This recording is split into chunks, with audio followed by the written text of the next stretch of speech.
আর লাস্টে একটা কথাই বলছে যে আমার হাতটা একটু ডান হাতটা দিয়ে বলছে আমাকে একটু শক্ত করে ধরো ডান হাতটা বুকের এইখানে নিয়ে বললো তোমার সাথে আমার আর দেখা হবে না।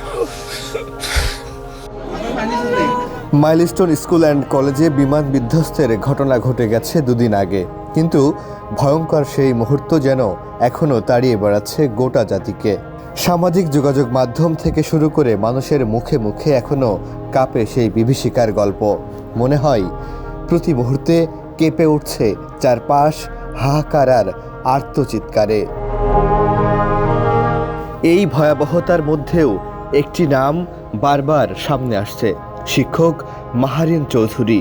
যখন বিস্ফোরণের শব্দে আতঙ্কিত শিক্ষার্থীরা দিকবিদিক ছোটাছুটি করছিল, চারদিকে দাউ দাউ করে জ্বলছিল আগুন, তখন তিনি ছিলেন অটল।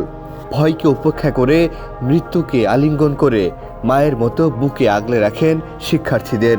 নিজের জীবনকে ঠেলে দেন পুড়ে যাওয়া ভবনের ভেতর, শুধু বাচ্চারা যেন বেঁচে যায়।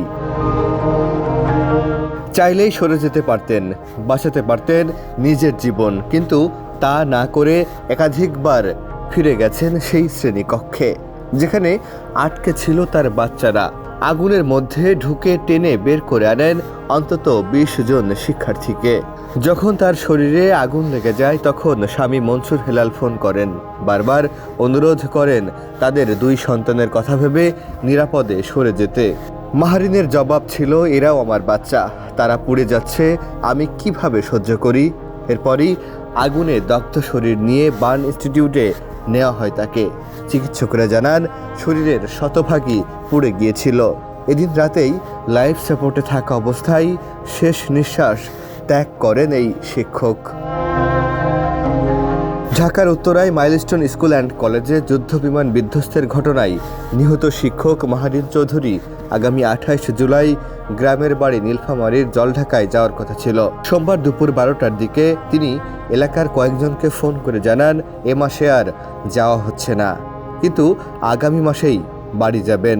ঠিক তার 1 থেকে 1.5 ঘন্টার মধ্যেই ঘটে যায় মর্মান্তিক দুর্ঘটনাটি।